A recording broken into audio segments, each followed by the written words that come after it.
Oh, we have got a second line. It is called momentum, and we're in gate 34, which is the gate of power.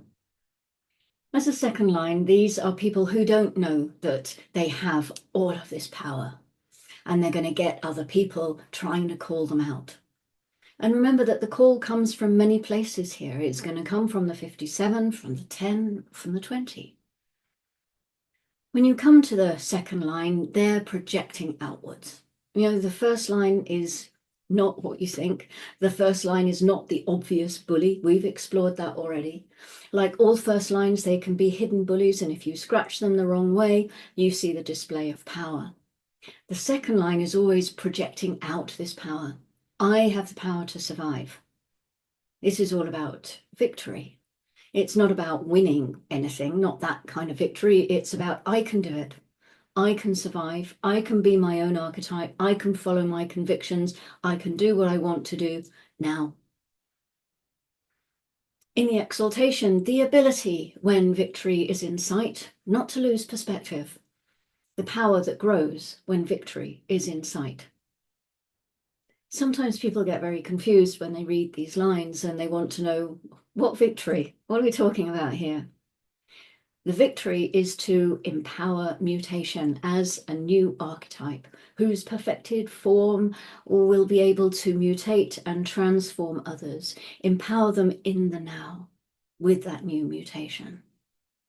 And that's easier to say than it is to do, which is why so many 34-2s, when you knock on their window, turn around and throw a brick at you. You know, don't expect them to let you wander in and go, hey, you've got so much power. I want it. Be careful. They don't know how much frustration is in them. They don't know how much power lurks within them. So if you knock on their window, they might just let loose at you. You have to tread carefully around some of these activations. In the detriment, a tendency to be emotionally carried away by the smell of victory, the power of growth limited by impatience. A friend of mine who works with BG5, she told me a story about this detriment, a way to illustrate it that I thought was rather fun. And she said that she was watching a television program. It was a ski jump program thing. Yeah, very clear. And the guy who was doing it, he was winning. He did an amazing job. He was like the fastest, the cleanest round, all of that kind of stuff. He was skiing down towards the finish line. And as he was getting closer to the finish line, he put his hands up and kind of let his poles go. And everyone was cheering him on. And just before he got to the finish line, he fell over. It's like, this is the tendency to be emotionally carried away by the smell of victory. These are people who build their power in isolation. You know, they're hermits. And only the will of the majority can really bring them to offer their power to others. This is the genetic continuity from the Democrat. But when there's a chance, you know, that the mutation can take place, that they can empower something, then they can often get carried away because they think the power is everything. You know, this is momentum after all. And both the 34th gate and the 14, they have a deep energy. You know, they have that arrogance to them because they are the most energetic of all the gates. They have this enormous power and an awareness of it when you get up to the fourth line. Lobbing sultanas, it's easier than getting up. Okay, when I say that they're aware of it, the 14 and the 34, it's a genetic trait. But they do carry with them this sense of superiority because they're a power source, which is why they also get so frustrated. The lower trigram, they have no transpersonal skills. They don't know there's a 57, a 10, or a 20. They're really in their own little world. And all of a sudden, somebody knocks on their window. And because momentum is a projected field, these are people who can really crumble. You know, it's the paper tiger thing, getting called out for something that you're actually not quite ready to go through with. Oh, it's the paper tiger. They look enormously powerful because that's what they're projecting out. But when really underneath it, they're very secure and a bit frightened. This is distracting. You can't see what I can see. Sorry, honey. Okay, so the need to know that victory is there is important for this second line. Otherwise, they're just going to fall apart. The power that grows when victory is in sight, or the power for growth limited by impatience.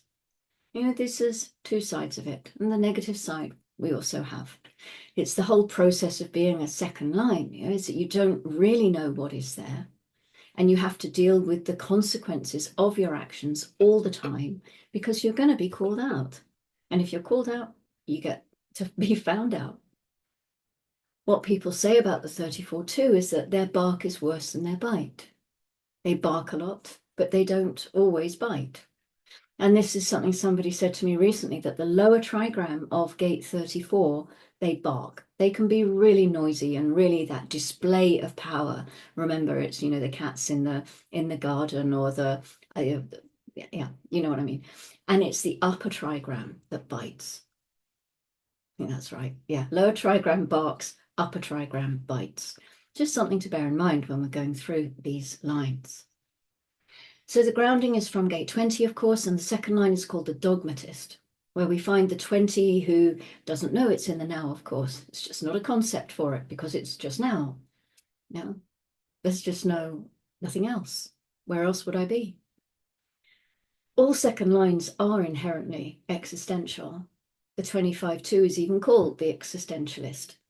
They're all inherently existential because they like to be left alone, and they're just busy about their own nature in their now, deeply absorbed, not knowing anything else that is going on in the world. Not until somebody calls them out, until somebody disturbs them from that state. And then, yeah, there's that. Is the power going to come? What's going to be behind that? Are they the paper tiger? How is that going to relate? What have we got there? What is going on? And we find it when we get to it. No other way of knowing. So the moon has been in gate 4 since 0120 GMT. It moves into gate 29 at 12:14. This is the sacral gate of the abysmal, the gate of saying yes. This is a collective, abstract side of the body graph where the sacral fuels a drive to say yes to a new experience, to a new cycle, just for the discovery of something new. And yet, always, it's a question of strategy and authority, because what the mind thinks we should say yes to isn't necessarily what the body has energy for. And this is the whole point about our strategy and our authority. It's there to help us and guide us into the correct use of our energy. It's not for any other reason, because if we don't have energy, we can't live in this world correctly. And we are here to have experiences in order to inform the consciousness of the being that we are inside, that we are growing. Rave cosmology stuff. Let me know if you want to know more about that.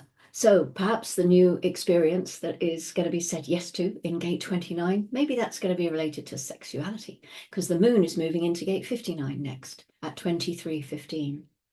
The sacral gate of dispersion. This is tribal. It's a role gate. It's the gate that gives us our strategies for bonding, the way that we are genetically designed to operate within the bonding environment. And even if we don't have gate 59, because it's a role gate, we are still under the influence of these bonding strategies. Okay, that's another gate line, another line, line 2. That's that done. I'll be back with a third line tomorrow. And thank you for watching. Until then, as always, take care of your power, look after your energy, follow your strategy and authority, and go gently.